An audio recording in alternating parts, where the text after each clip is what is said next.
become defiled by contact, and he did become defiled, I understand there's the sin.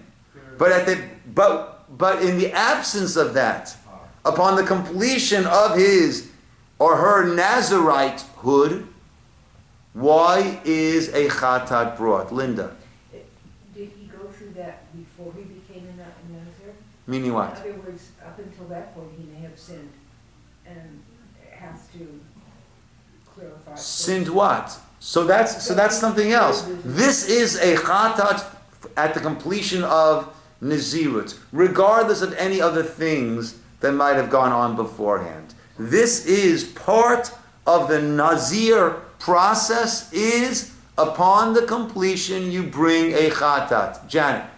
So maybe because of this, even if you hope it's taking effect in your midot is better, that you're consciously stepping away from this active pursuit of more closeness, this elevation.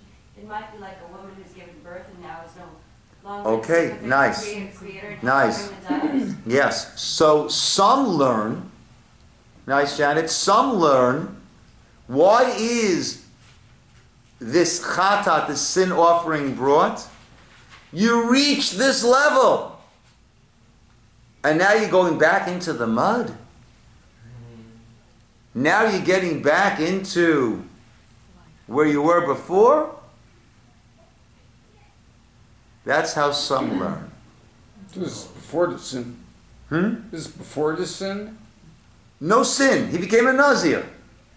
I mean, you're getting back into this light. I'm not sure. Meaning you reach this high level, how do you go back down afterwards? You know, by Har Sinai, by Mount Sinai, we were told, Shuvu lachem la'alechem, go back to your tents.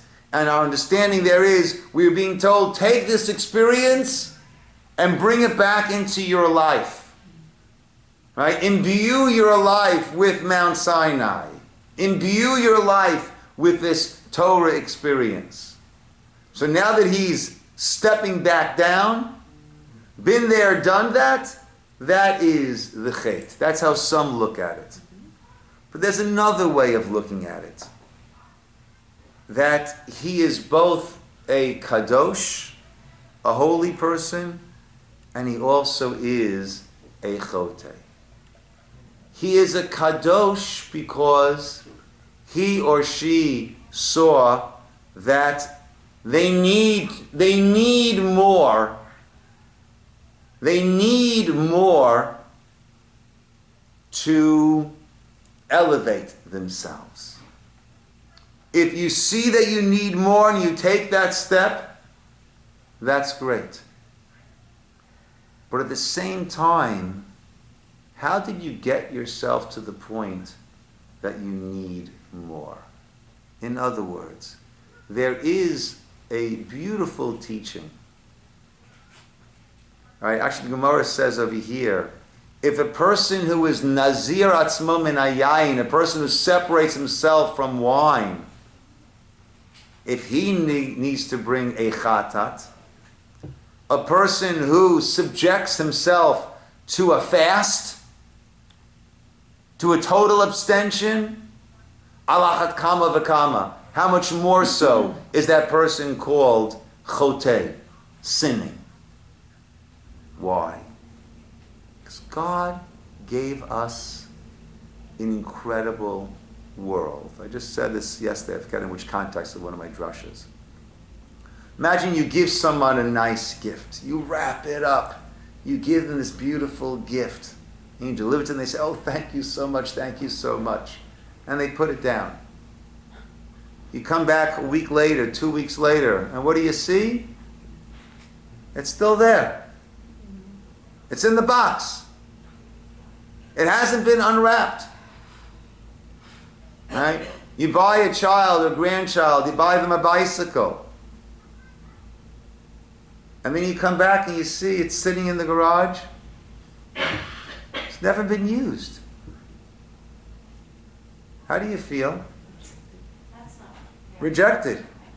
Right? Frustrated. Right? You did all this to give someone this benefit, this pleasure, and they're not partaking. That is this incredible world that Hashem gave us. Right? When Natalie spoke at night, right? She said something that was just where she phrased it was so beautifully.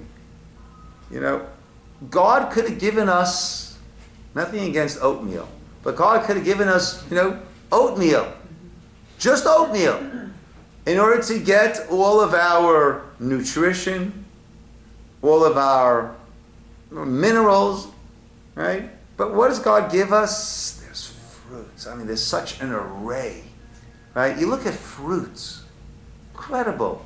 Such an array of colors, such an array of tastes, such an array of how it is served to us. You know, you have your larger fruits, you have to scoop out some of the melon.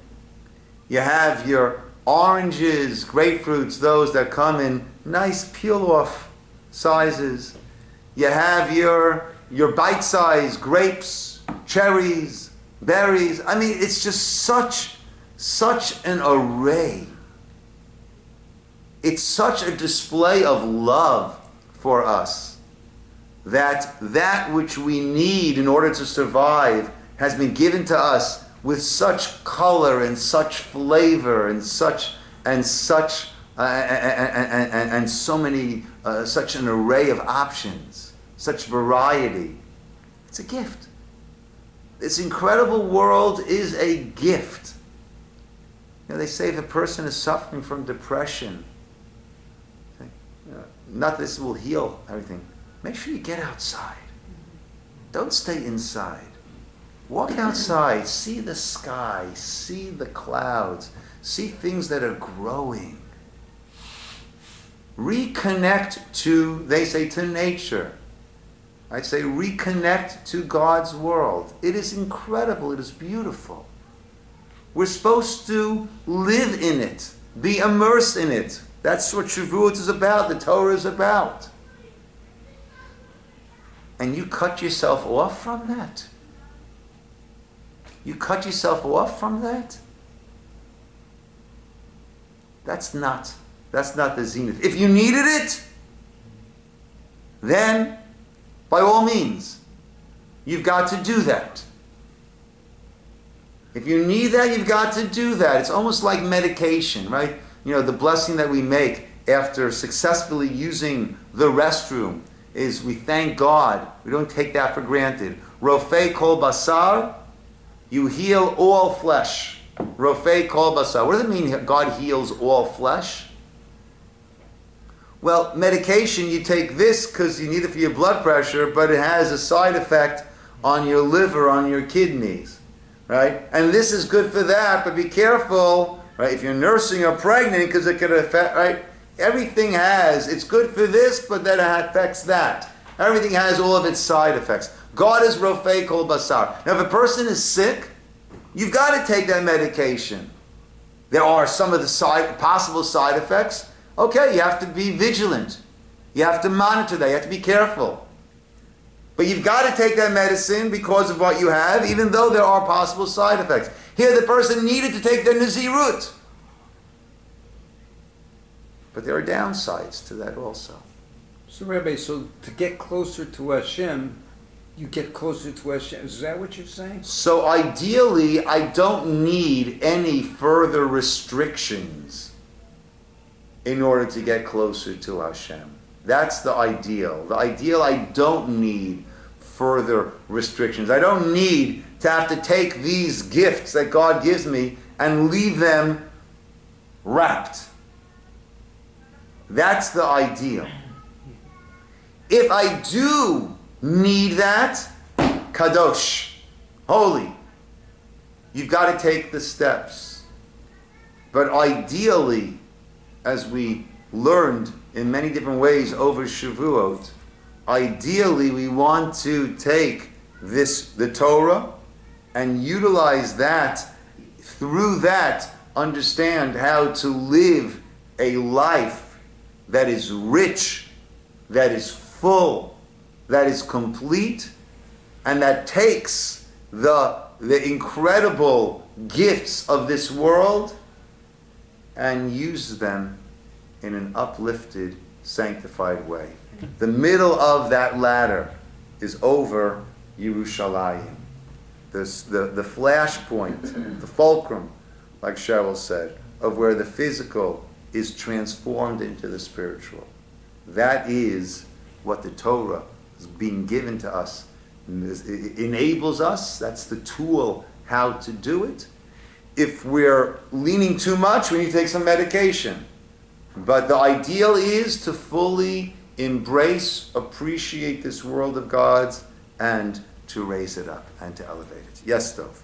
It looks to me like he's making extra mitzvot of the Torah, and he's not a rabbi.